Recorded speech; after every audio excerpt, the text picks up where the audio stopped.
Mirror बनाने के लिए या कर्व मिरर जिसको बोल सकते हैं, तो एक कर्व ग्लास लो, जैसे अभी ट्रांसपेरेंट ग्लास लिए थे प्लेन, तो प्लेन मिरर बना था, वैसे ही आप कर्व ग्लास लो और कर्व ग्लास में अगर हेलो दोस्तों, मैं राम रघुवंशी फ्रॉम मेसी क्लासेस।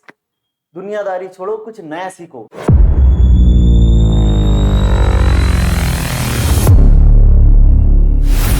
आज का हमारा मेन टॉपिक है कि बहुत सारे स्टूडेंट को ये कंफ्यूजन होता है कि कॉनकेव मिरर और कॉन्वेक्स मिरर क्या होता है और किस टाइप से इसके डायग्राम होते हैं और किस टाइप से बिहेव करता है।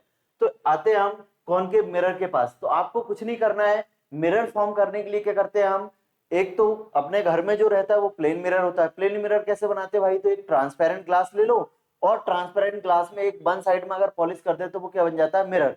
अगर आपको स्फेरिकल मिरर बनाना है, स्फेरिकल मिरर के टू टाइप्स होते हैं, एक कॉनकेव होता है, एक कॉन्वेक्स होता है। तो कॉनकेव स्फेरिकल मिरर बनाने के लिए या कर्व मिरर जिसको बोल सकते हैं, तो एक कर्व ग्लास लो, जैसे अभी ट्रांसपेरेंट ग्लास लिए थे प्लेन, तो प्लेन मिरर बना था, वैसे ही आप कर्व ग्लास लो और कर्व ग्लास में अगर आपने वन साइड में पॉलिश कर दिए तो वो क्या हो जाएगा, हमारा स्फेरिकल मिरर। अब इसमें पॉलिश करने के दो तरीके हो सकते हैं, या तो हम ये कर्व ग्लास है तो इसमें आउटसाइड में पॉलिश कर सकते हैं या इनसाइड में पॉलिश कर सकते हैं। अगर आपने आउटसाइड में पॉलिश कर दिए तो ये पॉलिश सरफेस हो गया, तो हमारे काम का कौन सा होगा, ये रिफ्लेक्टिंग सरफेस। तो ये कैसा दिख रहा है अपने को, केव जैसा दिख रहा है, इसलिए इसका नाम क्या होगा, कॉनकेव मिरर। तो देखते हैं कॉनकेव मिरर का डायग्राम की। मान लीजिए कोई स्फीयर है हमारा और स्फीयर को हमने मिड से अगर कट कर दिए तो इसके दो पार्ट हो जाएंगे, एक पार्ट ये हो गया, एक पार्ट ये हो गया। अब ये हमारे पास कर्व ग्लास है, इस कर्व ग्लास में अगर ये कर्व ग्लास में अगर कुछ इस तरीके की एक कर्व ग्लास है ट्रांसपेरेंट, और इसमें हमने आउटवर्ड क्या कर दिए, पॉलिश कर दिए, आउटवर्ड पॉलिश कर दिए, तो ये पॉलिश वाला पोर्शन तो अपने कोई काम का नहीं रहेगा, क्योंकि वहां तो इमेज फॉर्म नहीं होगी। इमेज किधर फॉर्म होती है, ये वाला सरफेस। तो ये इनवर्ड वाला क्या होता है, इसको बोलेंगे इनवर्ड वाले को हम रिफ्लेक्टिंग सरफेस। इनवर्ड कैसा होगा हमारा, रिफ्लेक्टिंग सरफेस। और रिफ्लेक्टिंग सरफेस को अपने को ऑब्जर्व करना है। अगर मैंने रिफ्लेक्टिंग सरफेस को यहां खड़े होकर देखा तो ये कैसा दिख रहा है, केव जैसा दिख रहा है। और केव मतलब होता है गुफा, तो ये गुफा जैसा दिख रहा है, इसलिए केव जैसा दिख रहा है, इसलिए इसका नाम क्या रखे हमने, कॉनकेव मिरर। इसलिए इसका नाम क्या हो गया, कॉनकेव मिरर।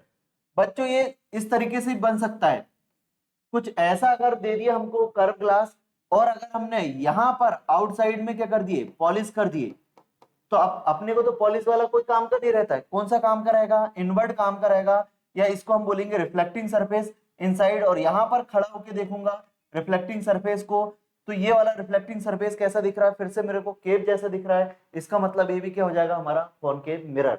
और कॉनकेव मिरर कहाँ यूज होता है, तो कॉनकेव मिरर हेडलाइट में यूज होता है, डेंटिस्ट टीथ में माइक्रो ऑर्गेनिज्म देखने के लिए यूज करते हैं, इंसेक्ट्स वगैरह देखने के लिए यूज करते हैं। और कहां पर यूज होता है भाई, सेविंग मिरर में यूज होता है, सेविंग करने के लिए इसका यूज करते हैं कॉनकेव मिरर का। नेक्स्ट आते हैं हम, हालांकि ये घर में यूज नहीं होता, अपने घर में नहीं लाके रखते हैं, कई बहुत सारी चीजों में यूज होता है, और सोलर फर्नेस वगैरह में यूज होता है। अपने घर में तो प्लेन मिरर से ही काम चला लेते हैं अपन लोग। ओके, नेक्स्ट बात करते हैं हम convex mirror. Convex mirror daily आप देखते हैं भाई, जब भी बस वगैरह में, बाइक में, कार में ये जो उठा हुआ दिख रहा है ना, वो क्या है हमारा कॉन्वेक्स मिरर। और उसमें हमें हमेशा कैसी बनती है, स्मॉल साइज की। तो कॉन्वेक्स मिरर क्या होता है भाई, तो अगर आपने कुछ इस तरीके से कर्व ग्लास ली जिसके इनवर्ड साइड में आपने क्या कर दिए, पॉलिश कर दिए, तो अपने काम का तो कौन सा है, पॉलिश वाला नहीं है, पॉलिश सरफेस नहीं है, उसके इधर वाला सरफेस ऐसा जो जो है, ये वाला सरफेस हमारा काम का विदाउट पॉलिश वाला।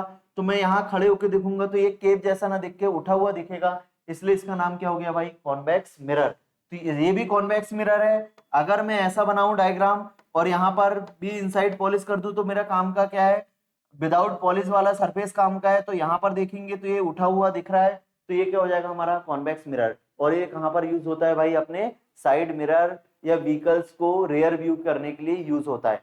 नेक्स्ट बात, अब इसमें हमेशा आपने देखे होंगे स्मॉल साइज बनता है, और ये हम इसलिए रेयर व्यू में यूज करते हैं क्योंकि अगर मान लो बाइक में हम चल रहे हैं या कार में, तो हम देखते हैं पीछे, या बाइक है स्कूटी में चल रहे हैं तो हमने साइड मिरर से पीछे देख रहा है भाई, ट्रक भी आ रहा है, बस भी आ रही है, सब चीज दिखता है। अगर मान लो हम प्लेन मिरर या कोई दूसरा मिरर, प्लेन मिरर यूज करते तो क्या है, एक ही चीज बस दिखती, क्योंकि प्लेन मिरर का क्या होता है, जितना ऑब्जेक्ट साइज रहता है सेम इमेज बनती है। वहीं पर अगर हम कॉनकेव मिरर की बात करेंगे तो कॉनकेव में इन्वर्टेड भी इमेज बनती है। मान लो दूर अगर कोई हमारा ट्रक आ रहा है या कोई बस आ रही है या कार आ रही, तो कॉनकेव मिरर में क्या है, इन्वर्टेड इमेज बनती, मतलब उल्टा दिखेगा, तो ऐसा लगेगा भाई उल्टा हो रहा है, तो उसमें तो घबराहट हो जाएगी अपने को, अपन तो कुछ भी गड़बड़ कर देंगे। तो इसका मतलब है इसलिए हम कॉनकेव मिरर यूज नहीं करते हैं। प्लेन मिरर में ओनली एक ही पर्टिकुलर चीज दिखेगी, बहुत सारी चीजें हम वाइड एरिया को कवर नहीं कर सकते हैं, तो इसलिए हम किसका यूज करते हैं, कॉन्वेक्स मिरर का। कॉन्वेक्स एरिया में ज्यादा से ज्यादा वाइड एरिया को क्या करता है, कवर करता है, और रियर व्यू में अपना यूजफुल होता है। तो thank you for watching, like and subscribe कीजिए, थैंक यू।